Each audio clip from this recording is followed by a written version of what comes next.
the war we're in. Well, thanks to him. What else? Yes. Thanks to him. How do you feel about that, though? I mean, don't you feel as though this is true now? We're there right now, okay? Right. Now that's the argument, Elizabeth. Plot, so that is the argument. We are there, and do we send more troops, which is what you're talking about, or do we try to find an alternative? There was the Baker report that gave some alternatives. This is the debate that's going on in this country, and will continue to. It doesn't seem to be a debate. It seems to be that everybody's against the surge, and he says, I'm the decider, I'm doing it. Well, everybody isn't. Elizabeth isn't. No, but the Congress... But he has lower approval ratings than Nixon at the height of the Watergate scandal. However, last night, a CNN poll had him, at 3/4 of the people in America had a positive reaction to his speech last night, so I think that says a lot, too, according to CNN.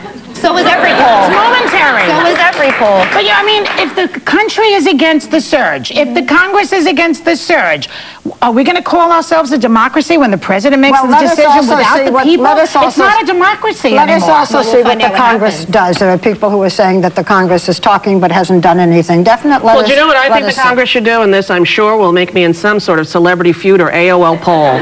But someone, I believe, should call for the impeachment of George Bush to let the world know. I'll tell you why. Whether or not, listen, let me just say, let me finish and then you can go. Okay. Okay. I think we should do it so the world knows that the nation is not standing behind this president's choices, that the nation, a democracy, feels differently than the man who is leading as if it were a dictatorship, and that we represent this country. He does not lead as a monarch. Amen. And that's what I think. Even if he doesn't get impeached, that we should call on it to tell the world we are against his policies. I just think it could be pretty dangerous when we're in the middle of a war to call for the impeachment of your leader. I think that we have to think about the long-term effect of that as well. I'm not saying you have to go. I'm saying someone should call for it to be in the history books. Someone should stand up and say, when democracy was dying, I, Senator, said I am against this. I am against what he has just saying that. They are. But to call for an impeachment is a political statement from the people they represent. Isn't there some senator brave enough to stand up and say it? I think instead of wasting the time just doing it as a statement, they should focus on how we're going to have a proper long-term exit from Iraq and keep our country safe. But we should impeach the president because he had an affair. Well, that was then. That was before 9/11. That was because he had an affair. Without renewing it again, it was because he was lying, you know.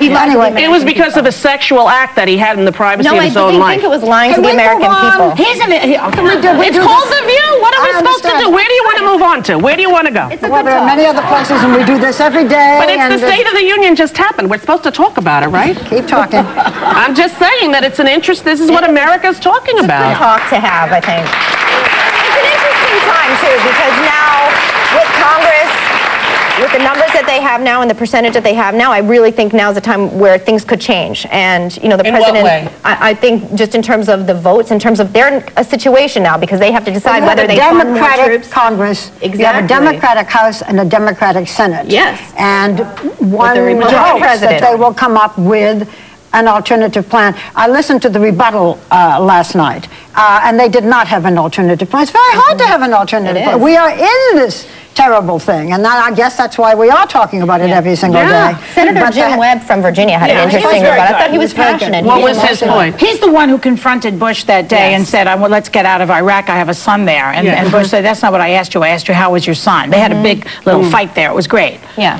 He contradicted himself a couple times. Yeah.